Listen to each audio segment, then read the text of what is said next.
안녕하세요. 오늘은 6단원입니다. 본받고 싶은 인물을 찾아봐요.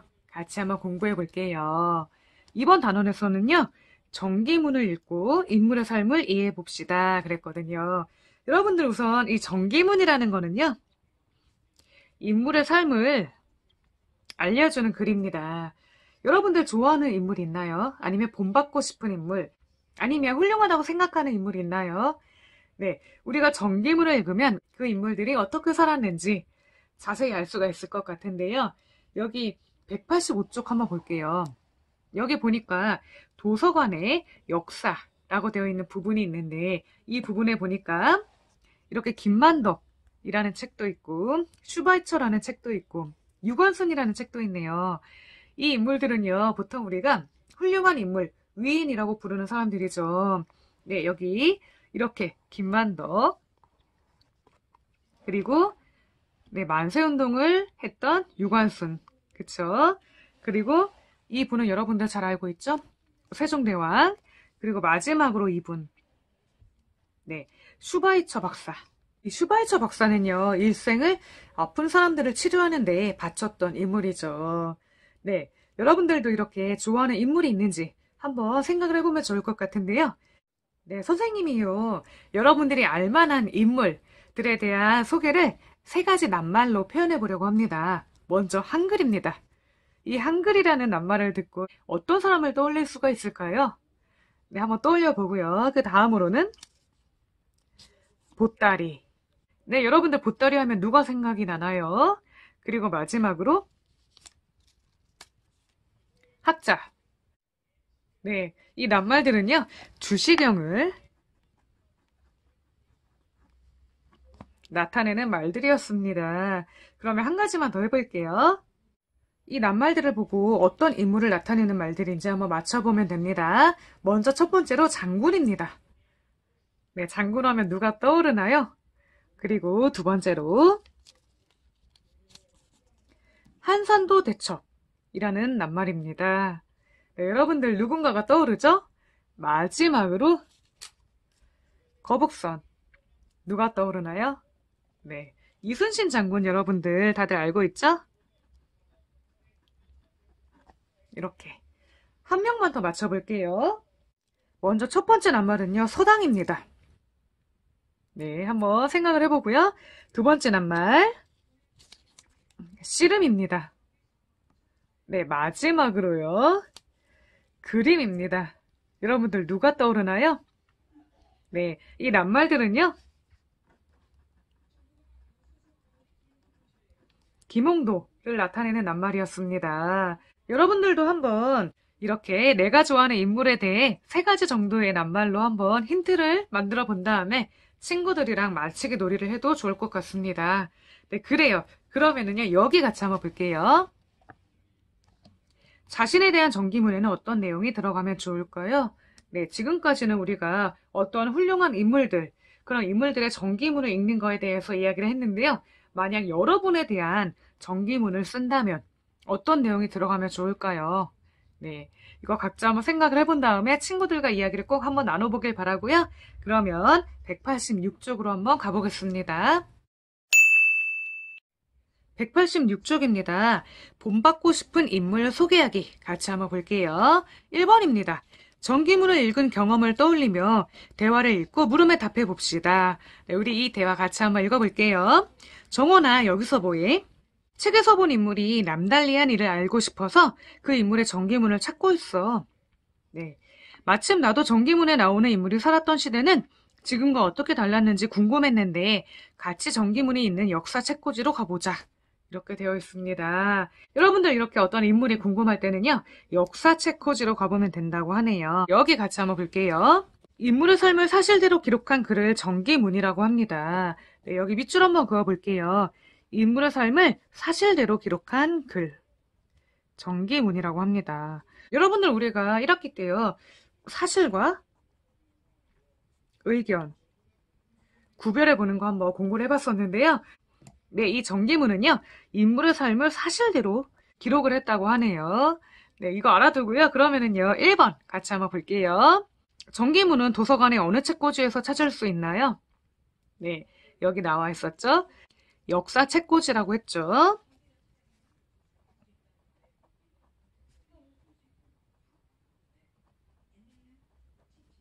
이렇게 적으면 될 것 같습니다.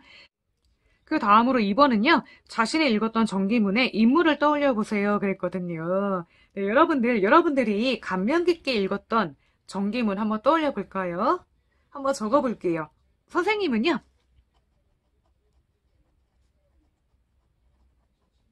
세종대왕에 대한 전기문을 감명 깊게 읽었고요. 세종대왕이 한 일 여러 가지가 있겠지만 가장 중요한 거, 네, 훈민정음을 만드셨습니다. 이렇게 적어보았는데요. 여러분들도 여러분들이 좋아하는 인물이나 감명 깊게 읽었던 전기문 떠올려서 한번 여기에 적어보세요. 그러면 187쪽 한번 넘어가 보겠습니다. 187쪽입니다. 어떤 인물에 대한 설명인지 보기에서 찾아 이름을 써봅시다. 그랬거든요. 우리 보기 같이 한번 볼게요. 먼저 유관순, 이순신, 세종대왕, 안중근, 헬렌켈러, 주시경, 마리 퀴리, 김만덕이라는 사람이 나오는데요. 우리 여기 같이 한번 읽어볼까요? 우리나라 최초로 국어 문법의 틀을 세운 주시경이 살던 시대는 우리 글이 있었지만 글을 읽지 못하는 사람들이 대부분이었다. 이렇게 나와 있네요. 네, 여러분들 주시경 선생님이 살던 시대는요. 우리 글이 있었지만 글을 읽지 못하는 사람들이 대부분이었다고 합니다. 네, 여러분들 우리가 이런 것들을요. 그 인물이 살던 시대 상황이라고 보면 되겠죠.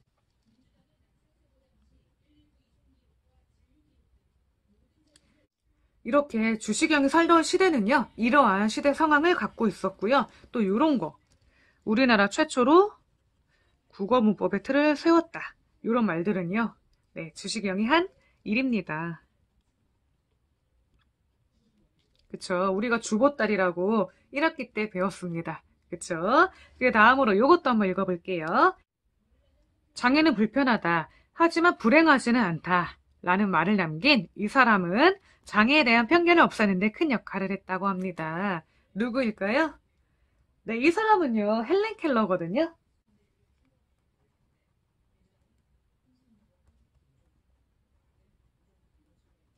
네, 우리가 전기문을 읽다 보면은요, 이렇게 그 사람이 했던 훌륭한 말 같은 거, 그쵸? 이런 것들도 우리가 볼 수가 있죠. 네, 그 다음으로 요거 한번 같이 읽어볼게요. 이 사람은요, 한자가 너무 어려워 많은 백성이 글로 자신의 생각을 표현하지 못하는 것을 안타깝게 여겨 여러 학자와 함께 훈민정음을 만들었다고 합니다. 누구일까요? 네, 세종대왕이죠?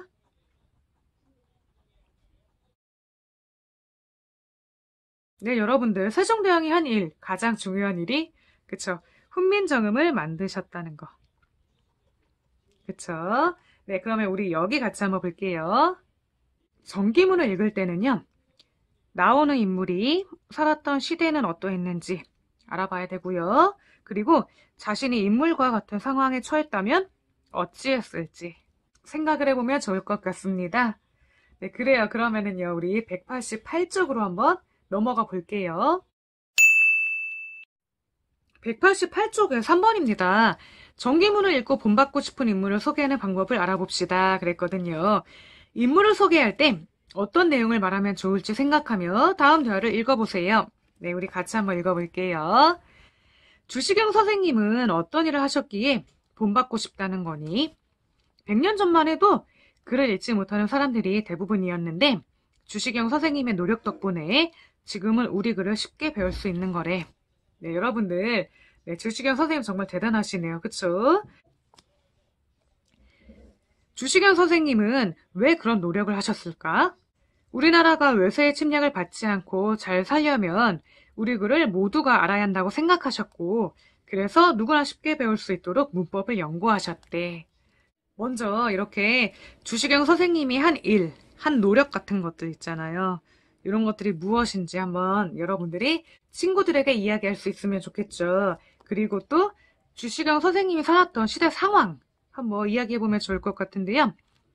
외세 침략을 받았던 시기였잖아요. 그쵸? 그렇기 때문에 우리 글이 빼앗길 수도 있었던 상황인데 우리 글을 빼앗기지 않도록 우리 글을 쉽게 가르치려고 노력을 많이 하셨던 분이죠. 그래서 이렇게 문법을 연구하셨고요. 그쵸? 네, 그러면은요, 여기 보겠습니다. 정기문에는요, 인물이 살았던 시대 상황, 그리고 인물이 한 일, 따위가 사실의 근거에 기록되어 있다고 합니다. 네, 그러니까 여러분들, 이렇게 정기문을 읽고 친구들한테 이런 이야기를 할 때는요, 시대 상황, 그리고 인물이 한 일, 이런 것들을 중점적으로 이야기를 해야 되겠죠. 여기 같이 한번 볼게요. 인물을 소개할 때 어떤 내용을 말하면 좋을지 써보세요. 그랬거든요. 먼저 본받고 싶은 인물을 소개할 때에는 본받고 싶은 까닭, 인물이 살았던 시대 상황, 그리고 이것을 중심으로 말하면 좋습니다. 네, 여기 한번 밑줄 그어볼게요. 여러분들이 본받고 싶은 인물을 소개할 때는요. 본받고 싶은 까닭, 그리고 인물이 살았던 시대 상황, 그리고 인물이 한 일을 중심으로 이야기를 하면 되겠죠.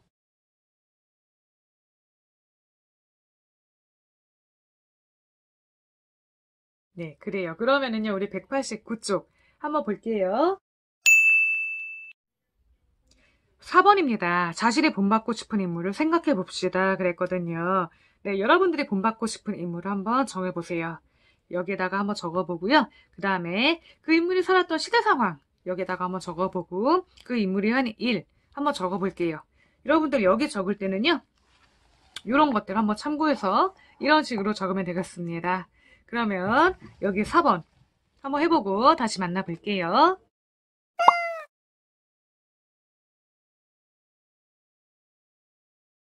네, 선생님은요. 세종대왕에 대해서 한번 적어보았습니다. 우선 자신이 본받고 싶은 인물 세종대왕이고요. 그때 시대 상황은요. 우리말은 있지만 우리 글이 없어서 문자를 몰라 어려움을 겪는 백성들이 많았던 시대였거든요. 그래서 이렇게 적었고요. 그 인물이 한 일, 백성들이 쉽게 읽고 쓸 수 있도록 한글을 만드셨다. 이렇게 한번 적어보았습니다. 네, 그래요. 그러면은요, 여러분들도 적은 것들을요, 이렇게 한번 친구들에게 소개를 해보면 좋을 것 같습니다. 네, 그러면은요, 꼭 이렇게 친구들에게 소개해 보길 바라고요. 우리 이번 단원에서 뭐 배울지 한번 볼게요. 먼저 첫 번째로 정기문의 특성 알기 공부해 볼 거고요. 그 다음으로 정기문의 특성을 생각하며 읽기. 그 다음으로 본받을 점을 생각하며 정기문 읽기. 마지막으로는 자신의 미래 모습 발표하기. 같이 한번 공부해 볼게요. 네, 그래요. 그러면은요, 이번 시간도 여러분들 수고 많았고요. 다음 시간에는요, 190쪽입니다. 정기문의 특성 알기 같이 한번 공부해 볼게요. 네, 그래요. 그러면은요, 여러분들 다음 시간에 만나요. 안녕.